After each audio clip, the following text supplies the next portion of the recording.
What's up guys? Update tayo guys sa ating ginagawa. So bali yung ceiling natin is okay na. Na-primer na natin guys na.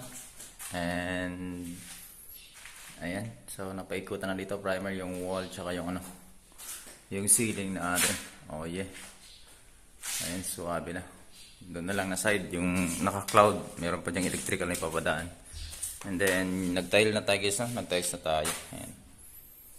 Oh yeah. So may gamit tayong clip na para suwabe.